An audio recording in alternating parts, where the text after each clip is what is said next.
അടൂർ നഗരസഭയിൽ സർക്കാരിന്റെ ഭക്ഷ്യക്കിറ്റിന്റെ ക്രെഡിറ്റ് അടിച്ചുമാറ്റാൻ കോൺഗ്രസ് നീക്കം. അതിദാരിദ്ര്യ നിർമ്മാർജ്ജനവുമായി ബന്ധപ്പെട്ട ഭക്ഷ്യക്കിറ്റുകൾ കോൺഗ്രസ് നേതാവിന്റെ വീട്ടിൽ വിതരണം നടത്താനാണ് നീക്കം.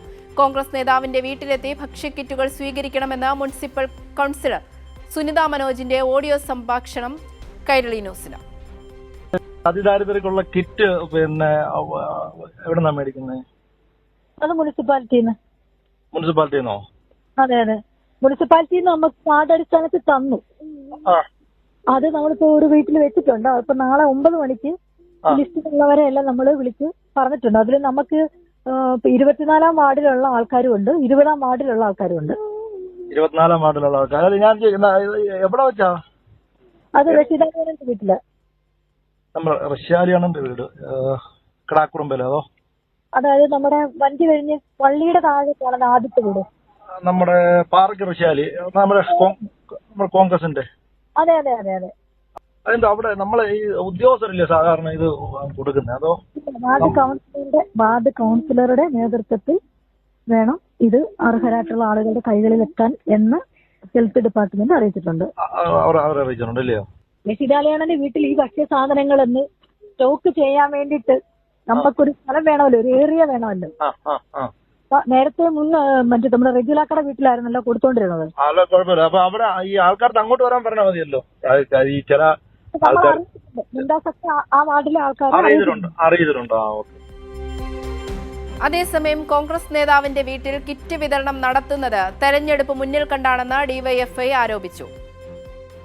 കേരളത്തിലെ ഇടതുപക്ഷ ജനാധിപത്യ മുന്നണിയുടെ ഗവൺമെന്റ് നവംബർ മാസം 1-ാം തീയതി പ്രഖ്യാപിച്ച അതിദാരിദ്ര്യമുക്ത കേരളം, ആ അതിദാരിദ്ര്യമുക്ത കേരളത്തിന്റെ ഭാഗമായി കേരളത്തിലെ 65,000-ൽ പുറത്തു വരുന്ന ആളുകളെ കണ്ടെത്തിക്കൊണ്ട് അവരെ അതിദാരിദ്ര്യ മുക്തമായി അവരെ കണ്ടെത്തിക്കൊണ്ട് അവരെ സഹായിക്കുന്നതിന് ഭക്ഷ്യധാന്യ കിറ്റുകൾ അടക്കം കേരളത്തിലെ ഗവൺമെന്റ് ഇന്ന് കൊടുക്കുകയാണ്.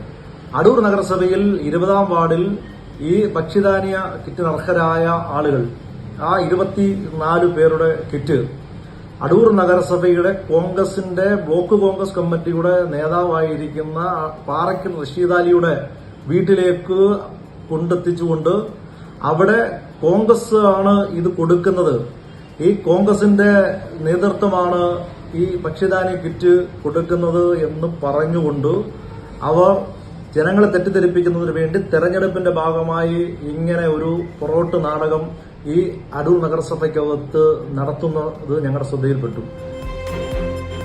സുജു ടി ബാബു കൂടി ചേരുന്നുണ്ട്. സുജു ടി ബാബു, ഈ സർക്കാരിന്റെ ഭക്ഷ്യക്കിറ്റിന്റെ ക്രെഡിറ്റ് അടിച്ചുമാറ്റാനാണോ ഈ കോൺഗ്രസിന്റെ നീക്കം? ഈ ഭക്ഷ്യക്കിറ്റുകൾ കോൺഗ്രസ് നേതാവിന്റെ വീട്ടിൽ വിതരണം നടത്താനായിരുന്നു നീക്കം. ഈ തെരഞ്ഞെടുപ്പ് അടുത്തിരിക്കുന്ന ഈ സമയത്താണ് കോൺഗ്രസിന്റെ നീക്കമെന്ന് ആലോചിക്കണം.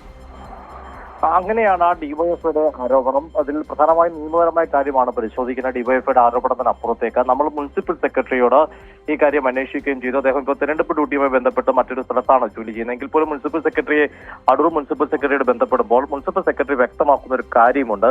അതായത് ഈ ഭക്ഷ്യ കിറ്റ് നൽകേണ്ടത് ഒന്നുകിൽ മുനിസിപ്പാലിറ്റിയാണ് സൂക്ഷിക്കേണ്ടത്, അല്ലെങ്കിൽ പ്രദേശത്ത് അംഗനവാടികളിലോ അല്ലെങ്കിൽ സർക്കാരിന്റെ ഉടമസ്ഥരുള്ള ഏതെങ്കിലും കെട്ടിടങ്ങളിലാണ് സൂക്ഷിക്കേണ്ടതും വിതരണം ചെയ്യേണ്ടതും. ഇവിടെയാണ് ഈ വിഷയത്തിൽ പ്രധാന ഗൗരവമുള്ള ആരോപണം ഉയർന്നത്. ഈ വാർഡ് മെമ്പർ സുനിത മനോജിനെ സമ്മതിക്കുന്നുണ്ട് ഇത് റഷീദ് അലി എന്ന കോൺഗ്രസ് നേതാവിന്റെ പ്രാദേശിക കോൺഗ്രസ് നേതാവിന്റെ വീട്ടിൽ സൂക്ഷിക്കുകയും അവിടെ വെച്ച് 2 വാർഡിലേക്കുള്ള ഭക്ഷ്യക്കിറ്റുകൾ വിതരണം ചെയ്യാനുള്ള കാര്യങ്ങൾ നാട്ടിലുള്ള ജനങ്ങളെ അറിയിച്ചുവെന്ന് വാർഡ് മെമ്പർ തന്നെ അംഗീകരിക്കുന്നുണ്ട്. ഇവിടെയാണ് പ്രധാനപ്പെട്ട പ്രശ്നം ഇരിക്കുന്നത്. അങ്ങനെ എന്തിനാണ് കോൺഗ്രസ് നേതാവിന്റെ വീട്ടിൽ വെച്ച് ഈ ഭക്ഷ്യക്കിറ്റ് വിതരണം ചെയ്ത? അടൂർ മുനിസിപ്പാലിറ്റിയിൽ മതിയായ സ്ഥലമുണ്ട്, പ്രദേശത്ത് അംഗനവാടികൾ സ്ഥിതി ചെയ്യുന്നുണ്ട്. ഇവിടെ ഒന്നും സൂക്ഷിക്കാതെ ഇത് കോൺഗ്രസ് നേതാവിന്റെ വീട്ടിൽ വെച്ച് വിതരണം ചെയ്യുന്നതിലെ അപാകതയാണ് ഇവിടെ പ്രധാനമായി ഉള്ളത്. അത് നിയമപരമായി തെറ്റാണെന്ന് മുനിസിപ്പൽ സെക്രട്ടറി നമ്മോട് വ്യക്തമാക്കുകയും ചെയ്തു. അവിടെയാണ് ഡിവൈഎഫ്ഐയുടെയും CPIMന്റെയും ആരോപണം ഉയരുന്നത്, അവരുടെ പ്രതിഷേധം ഉയരുന്നത്. ഈ വീട്ടിൽ വെച്ച് നടത്തുന്ന തീർത്തും രാഷ്ട്രീയപരമായ ദുഷ്ടലാക്ക് വെച്ചാണെന്നും അതിന്റെ അടിസ്ഥാനത്തിലാണ് ഇത്തരത്തിൽ കിറ്റ് വിതരണം ചെയ്യുന്നതാണ് ഡിവൈഎഫ്ഐ ഉന്നയിക്കുന്ന ആരോപണം. ഇത് തെരഞ്ഞെടുപ്പ് മുന്നിൽ കണ്ടുകൊണ്ട് കോൺഗ്രസ് ആണ് കിറ്റ് വിതരണം ചെയ്തതെന്ന് വരുത്തി തീർക്കാൻ വേണ്ടിയാണ് കോൺഗ്രസ് കൗൺസിലറുടെയും കോൺഗ്രസ് ഭരിക്കുന്ന നഗരസഭയുടെയും ലക്ഷ്യമെന്നാണ് ഡിവൈഎഫ്ഐയുടെയും CPIMന്റെയും ആരോപണം. ശരി, സുജു ടി ബാബുവാണ് വിവരങ്ങൾ നൽകിയത്. ഭക്ഷ്യക്കിറ്റിന്റെ ക്രെഡിറ്റ് അടിച്ചുമാറ്റാനാണ് കോൺഗ്രസ് നീക്കം. ഭക്ഷ്യക്കിറ്റുകൾ കോൺഗ്രസ് നേതാവിന്റെ വീട്ടിൽ വിതരണം ചെയ്ത് അത് കോൺഗ്രസ് വിതരണം ചെയ്തതാണെന്ന് വരുത്തി തീർക്കാനാണ് ലക്ഷ്യമെന്നാണ് ഡിവൈഎഫ്ഐ ആരോപിച്ചത്. വിവരങ്ങളാണ് സുജു ടി ബാബു നൽകിയത്.